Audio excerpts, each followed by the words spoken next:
welcome to all our viewers in Nigeria and around the world to News Circle, coming live from the nation's capital, Abuja. I am Anita Patrick. Now the news info. Quick reminder that Global Television is on DSTV channel 365 and Star Times channel 276. 65 years after independence, education in Nigeria tells a mixed story. One of progress, missed opportunities, and enduring hope. Global Television's Priscilla Obasi examines lessons through the past years and how they can reshape the future of education in Nigeria.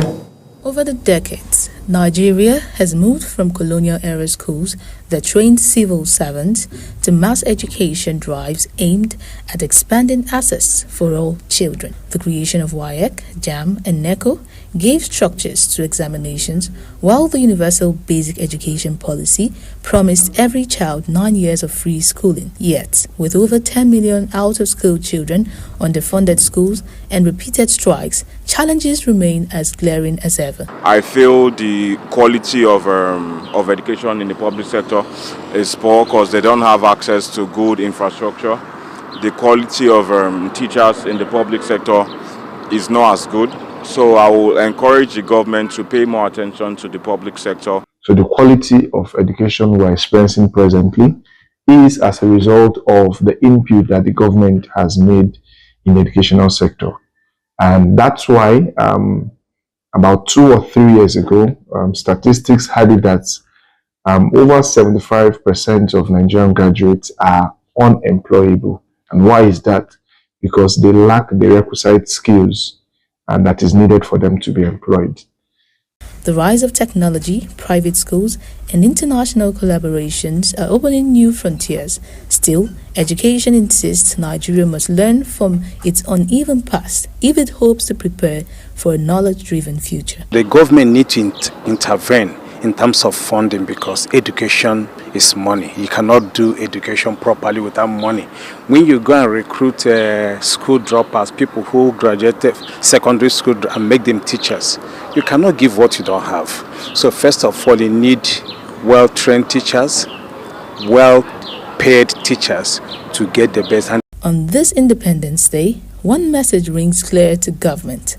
Education is not just a social service, but the backbone of national development. The problems are not far-fetched from the fact that insecurity is ravaging the entire country. People are no longer interested in investing into education. Those who are in the system are running a loss already, and then people are not really being encouraged to actually venture into studying to a higher level. As Nigeria looks ahead, the call is for policies that go beyond promises, towards classrooms that truly prepare young people for life, work, and citizenship. Priscilla Obasi, Global Television News. The Nigeria Breathing Association has announced plans to host the 2025 edition of its annual Nigeria Independence Day event in the United Kingdom. A statement released by the association says the program will showcase Nigeria's cultural heritage while reinforcing bilateral ties with the Britain through cultural highlights, networking sessions, and collaborations. President of the association, Shola Oyetayo, said this year's edition would be significant as it would feature the association's newly installed patron and former Commonwealth Secretary General Chief Emeka Anyoko, and is built to bring together Nigerians and friends of Nigeria and the United Kingdom to celebrate the country's 65th independence anniversary. Senate has urged state governors in the North Central Zone to donate office spaces to support the smooth operationalization of the North Central Development Commission as it commences its activities.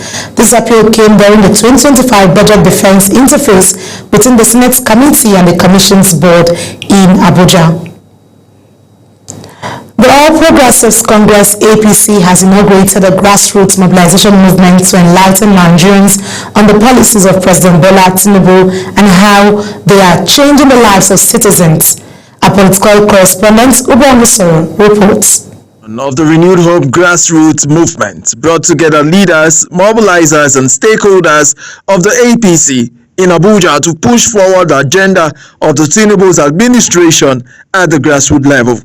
The initiative is aimed at bridging the gap between government and citizens by creating awareness of ongoing reforms and policies that directly impact communities across Nigeria. The national leader of the group, Isaac Ude, mentioned that the group will work to galvanize support for the APC in all elections. This event marks the beginning of a new era in grassroots political engagement and people-centered governance in our great country, Nigeria. Secretary to the Government of the Federation, George Akume, represented by the Permanent Secretary, Political and Economic Affairs Office, Engineer Nadugo Gagara, reiterated government's commitment to inclusivity and grassroots development. It is only when communities embrace government programs and contribute to their implementation that we can achieve the desired impact. Organizers of the movement say the launch is part of wider efforts to ensure that Nigerians feel the direct benefits of the Tinubu's administration, especially at the community level. Ubong Usoro, reporting for Global Television. Chief Justice of Nigeria, Justice Kudirat Kekereekun, has sent a clear message to the newly sworn-in senior advocates of Nigeria, reminding them that the prestigious title is a privilege, not a right. She made the call at the swearing-in of 57 legal practitioners as senior advocates of Nigeria, SANS, at the Supreme Court complex in Abuja. Judiciary correspondent Uyi Agumofebe completes the report.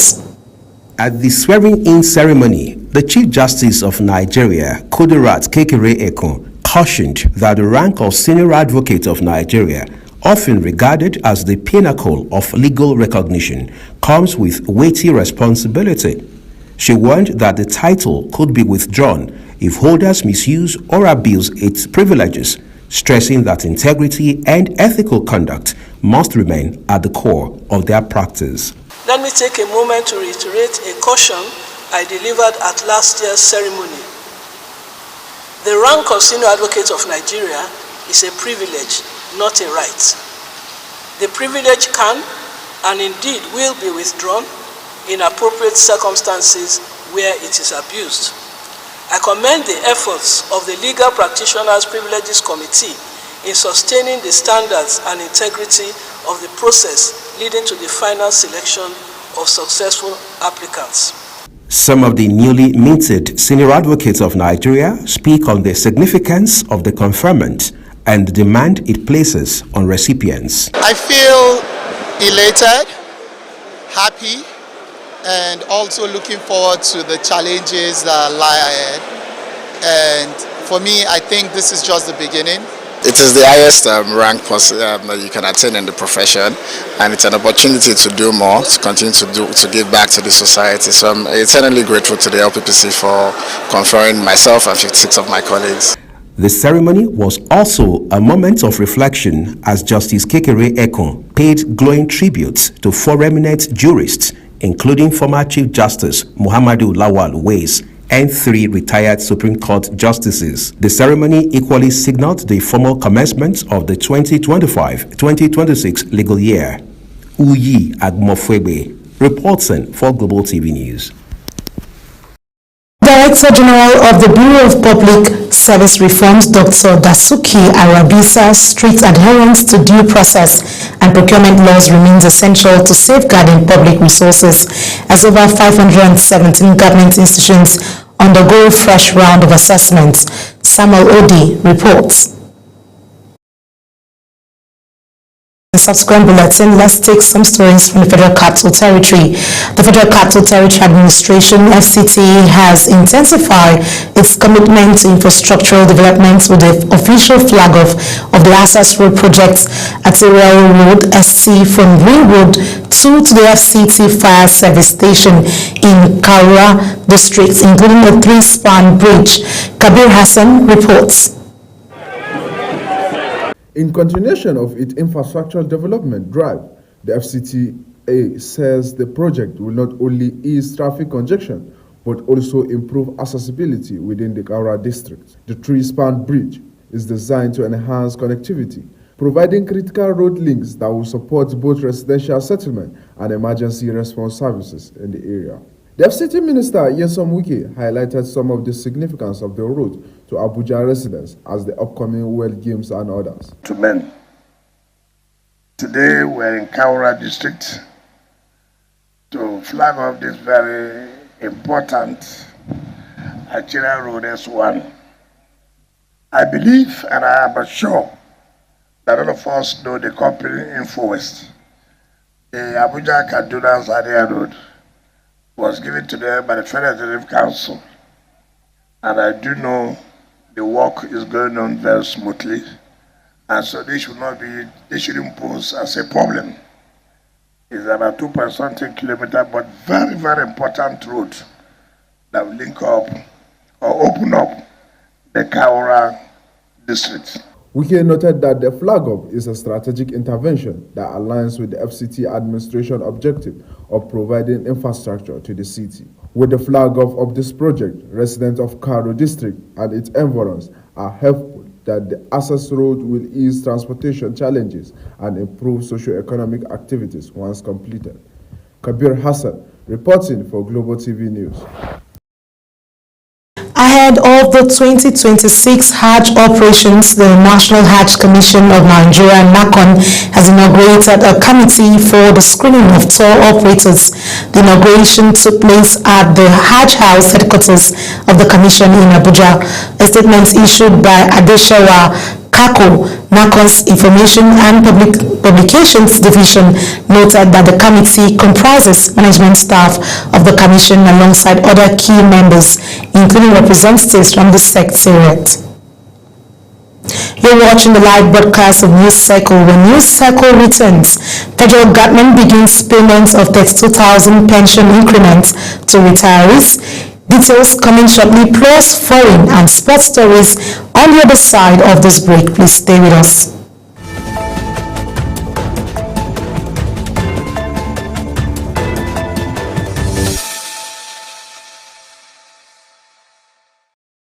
It's good to have you back on the bulletin. In business, the federal government has inaugurated the ISO 37003-2025 Fraud Control Management Systems to strengthen business integrity and boost investors' confidence in Nigeria.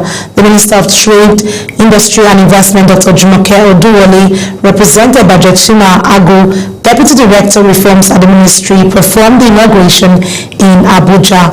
Oduwole described the initiative as a landmark step in aligning Nigeria's economic reforms with the renewed hope agenda of President Bola Ahmed Tinubu's administration. The minister, who described the standard as a hidden tax on development, said it will help tackle fraud. The Pension Transitional Arrangements Directorate has announced the start of implementation of the new pension increments for pensioners under the defined benefit scheme, saying the adjustments will be reflected in the September 2025 payroll cycle. In a statement signed by management and posted on its X handle, the Directorate said the increase package includes a fixed 32,000 naira payment alongside percentage increases of 10.66% and 12.95% for eligible categories, which will benefit about 832,000 pensioners under its management. Away from that, the Nigerian National Petroleum Company Limited, NNPCL, has signed another 2-year crude supply agreement with the Dangote Petroleum Refinery. The deal signed would ensure the steady supply of crude to the 650,000 barrel per day refinery located in Lekki, Lagos. The deal is in line with the federal government's determination to supply more crude to the facility, especially in Naira. Let's take us to some foreign stories. As the war in Gaza nears its third year, a faint glimmer of hope is emerging. The Hamas is currently reviewing a ceasefire proposal that has already been approved by United States President Donald Trump. Israeli Prime Minister Benjamin Netanyahu, for many Palestinians exhausted by years of conflict, the deal has sparked cautious optimism. The proposed agreement includes a potential ceasefire and the release of hostages, but for some Palestinians, the plan appears one-sided. Meanwhile, in Israel, visitors to the Nova Music Festival memorial site of the deadly Hamas attack in 2023 say they too feel the weight of history. United States President Donald Trump is addressing a rare gathering of senior military leaders at Quantico, a Marine Corps base near Washington, D.C. Hundreds of generals and admirals, senior commanders of the one-star rank or higher, and their top advisors have been summoned from all over the world by Pentagon Chief Pete Hegseth with little notice. However, no official reason has been given for the meeting, which comes as U.S. military actions have faced controversy both domestically and internationally. Turkey has planned to join a meeting of the Gaza mediation team in Doha amid diplomatic movements created after United States President Donald Trump presented a 20-point plan to end the devastating war. Qatari Foreign Ministry spokesman Majid Al-Ansari stated this at a news conference, stating that Turkey now stands as part of the United States initiative and is collaborating closely on it. He confirmed that officials from Hamas received the full text of the U.S. plan and have promised to responsibly examine it and respond. And in sports, five-time world champions Nigeria's Golden Eaglet will tackle the Black Starlets of Ghana in the semi-finals of the ongoing WAFU B Under-17 Championship at the Stade Charles Konan Bani, Ivory Coast. A year after failing to reach the final of the last edition, which cost them a place at the 2025 Under-17 AFCON, and by extension, the expanded FIFA Under-17 World Cup, the team now face another stern test to make the showpiece. Nigeria is making a historic push to host the centenary Commonwealth Games in 2030, a move expected to boost the nation's economy, infrastructure, and global profile. The Games are projected to create over 10,000 jobs across construction, tourism, and events management. New sport halls, conference centers, and improved road networks are also part of the infrastructural gains. However, the hospitality and service industries are set to benefit as hotels, restaurants, and local businesses prepare to serve thousands of visitors. The Games are also expected to accelerate grassroots sports development and inspire new athletic talent.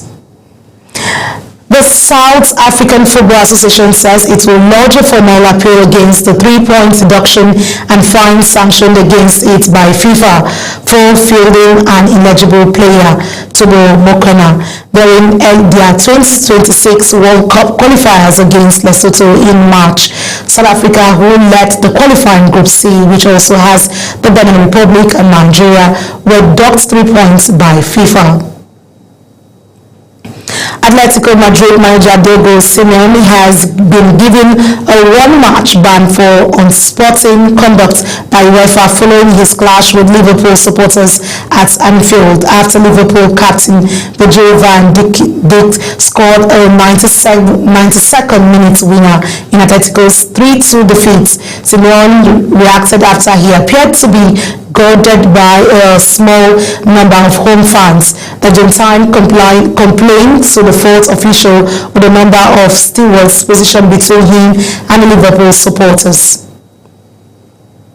That's it on Global TV News Circle.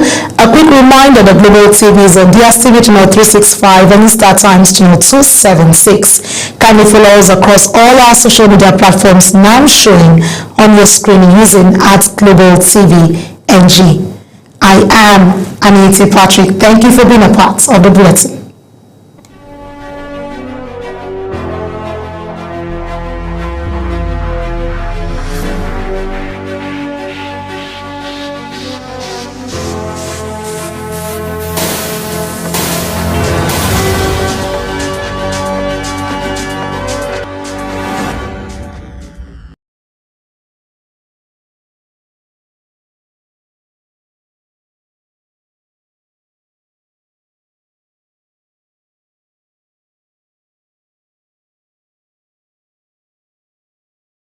you.